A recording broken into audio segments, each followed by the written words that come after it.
Hey fellow workers, welcome to the channel. Tonight we're checking out two knives that to an untrained eye could look very similar, but there are pretty substantial differences. We're talking about the Spyderco Lil Native in the Wharncliffe blade profile and the Cold Steel Tuff Lite. Although this is pretty modified, more on that later, but it's still the same knife after even after all of the modifications. So both knives have a nice rounded Wharncliffe shape. Both knives come with a 50-50 choil with a space for your finger to choke on the blade. Where do they differ? Let's start from money.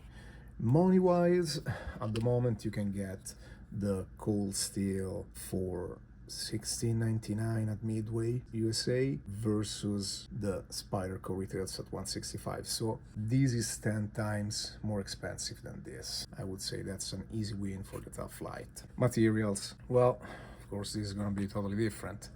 We got very plasticky, gripery handle with no liners inside and AUS 8 blade versus G10 with actual inner liners and S30V on the blade. That's also an easy decision. Now, ergos. This gets a little bit more complicated. Why? It's mostly the size of the choil that makes a difference in the way that you hold these knives. I would say that the Tuff Lite, compared to the line of your wrist, sits a little bit more up, and the Spyderco, compared to the line of your wrist, sits a little bit more straight. The Spyderco's grip, the Lil Native's grip, almost feels like a small .22 revolver, to be honest. It's kind of firearm-like. I really don't have a preference for that, but I will say that I prefer this bigger jimping on the Tuff Lite right here,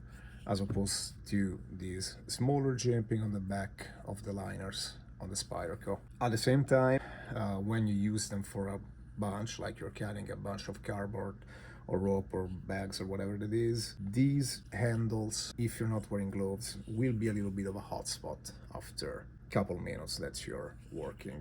So I would say that the ergos here are a tie and also pretty much matter of preference.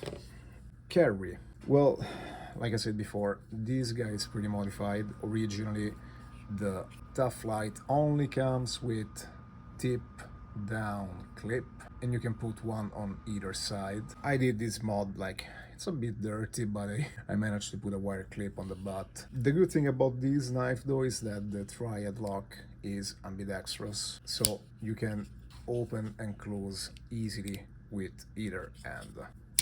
Alright, let's move to the Spyderco. These only comes in tip up carry as such. Also, this clip can be moved to either side, but the compression lock is easily disengaged from one side and not as easily disengaged from the other. If you're left-handed, this is not disengaging. This knife is not super handy. It doesn't feel sturdy. You're basically holding it from the scale of the handle. It doesn't feel very safe when you go close it with your left hand. So I would say that this actually is another tie, because if you're right-handed, you're gonna love this. If you're left-handed and you're fine with tip down carry, you might like this. So that's another tie. Abuse factor. Now that's where the triad lock comes to play. I mean, the triad lock is definitely stronger than most locks on the market, but this doesn't have liners, so I would expect that eventually, actually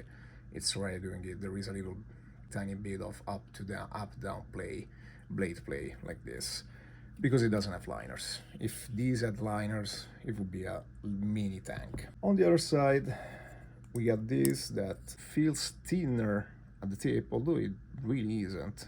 They're pretty much the same size.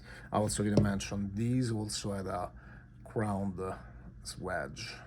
I made it rounded for no particular reason, except I could.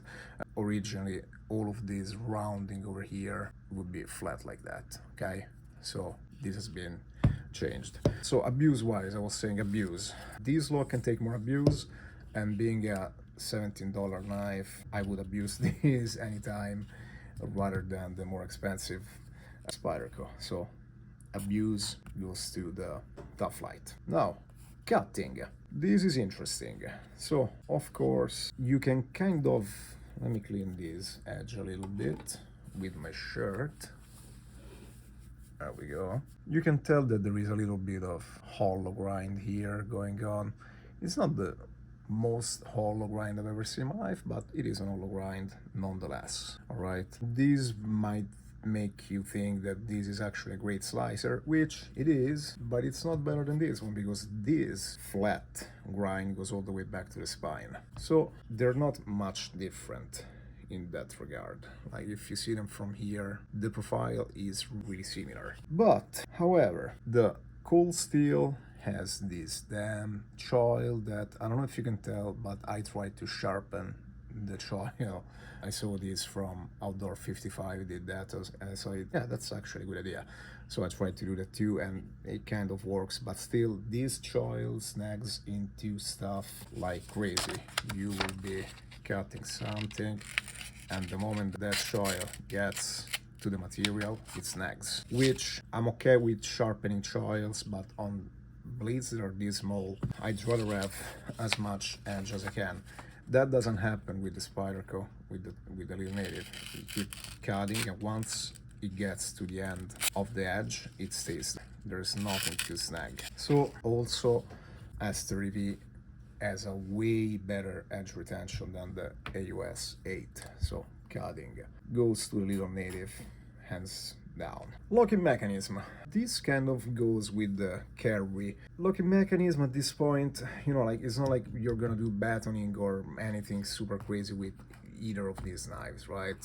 These are pocket knives that you pull out to open paper bags and cardboard and rope. Like you're not, these are not survival knives, right?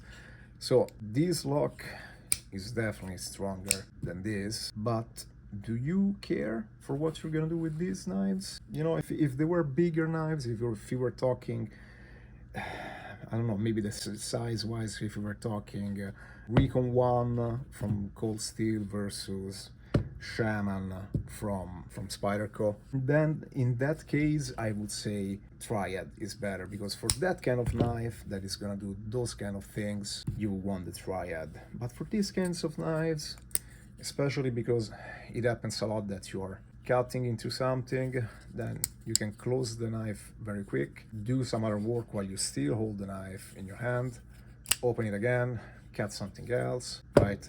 This doesn't work with the, I was gonna say lockback, it's not lockback, with the Triad lock. It's, I mean, yeah, you can do it, but it's a little bit more, there is an extra step, right?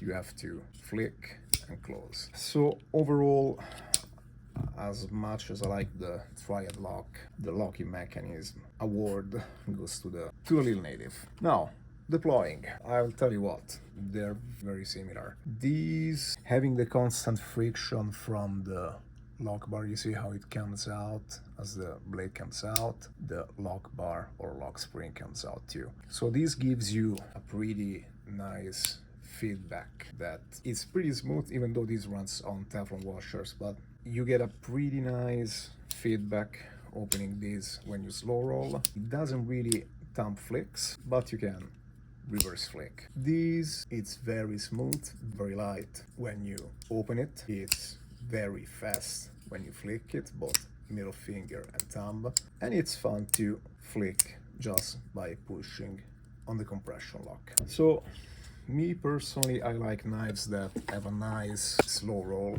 like this one. Do we have anything else here that, oh yeah, like this one has a nice slow roll. So man, I don't know, I want to say that the deploying, you might not believe that, but I'm not big on fidgeting. So if you're big on fidgeting, you're gonna like this more, but I like a nice smooth and tactile deploying. So the deploying goes to the Tuff Lite. So we got 1, 2, 3, 4, 5 points for the Lil Native. 1, 2, 3, 4, 5, damn it. I didn't want to close on a tie, but I didn't plan anything for this video. So at this point, what can be a good tiebreaker? Let's do, yeah, USA made. Yeah, the Lil Native is. the Tuff Lite isn't. So if this can be a tiebreaker for you, this is made in Golden, Colorado, this is made in Taiwan. Let's see if there's a, if you don't care about this, another tiebreaker could be, well, you know what? I think this is the only tiebreaker that I can find. I would say that if, like, I have a whole review for just for this knife, and I would say that if you are tired of buying a bunch of these doesn't have a blade now. Where did the blade go? Yeah, I think I tossed it. But if you're tired of buying new blades for your utility knife, then yeah, go with this one. It's gonna be reliably cutting everything. Go with this other one. If made in USA it's a tiebreaker, go with the Spyderco. So I think this concludes the video. If you had fun, you found this video informative, and you like unhyped, unsponsored reviews, please like, subscribe, share, and comment. And you will have a good night.